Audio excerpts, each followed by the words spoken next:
Hello, আসসালামু আলাইকুম। এখন রাত বাজে 2টা। সো একটা ঘটনা ঘটছে আমার সাথে, তো এই জন্য ভিডিওটা করা। আমি মালিবাগ থেকে বা আবুল হোটেল থেকে রামপুরা দিয়ে ইউটার্ন কাটার জন্য যাচ্ছিলাম। তো বিটিভি টিভি সেন্টারে আসার পর ওইখানে সেনাবাহিনী আর পুলিশের যৌথ অভিযান ছিল। বাইক চেক করতেছিল, কাগজপত্র চেক করতেছিল। সো যে কোনো একটা সার্জেন্ট বা যাই হোক, হাবিলদার বা যেই হোক, ট্রাফিক পুলিশ, তো আমার চোখে লাইট মারছে। আমি বাইক রাইড করতেছিলাম, তো আমি স্লো করে আমি জাস্ট জিজ্ঞেস করছি যে চোখে লাইট মারা এটা কোন ধরনের অভ্যাস, আমার বাইক তো স্লো।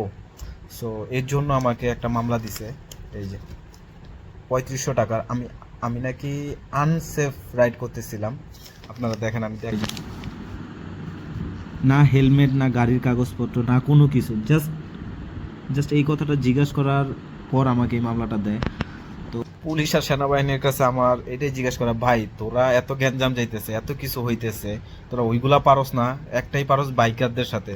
আহ, মানে কোনো কিছু হইলে এই রাস্তায় যাওয়া যাবে না, এখান দিয়ে বাইক চলাচল যাবে না, তারপরে বাইকের স্পিড এখানে এত এত। ভাই তোর বাইকারদের কি সমস্যা, বাইক নিয়ে এত সমস্যা কেন? আর আমার কি ভুল ছিল? গাড়ির কাগজপত্র, ড্রাইভিং লাইসেন্স, হেলমেট, এভরিথিং ঠিক ছিল। সো আমার জাস্ট জিজ্ঞাসা এটাই করছি, মানে চোখে লাইট মারা এটা কোন ধরনের অভ্যাস? এইটা যদি অপরাধ হয়, এর যদি মানে এর জন্য যদি 3500 টাকার মামলা দেয়, আমি জাস্ট সেনাবাহিনী আর পুলিশে এটাই বলতে চাই, ভাই যা পারস কর, ঠিক আছে? মামলা দিবি, যা পারস কর, ঠিক আছে?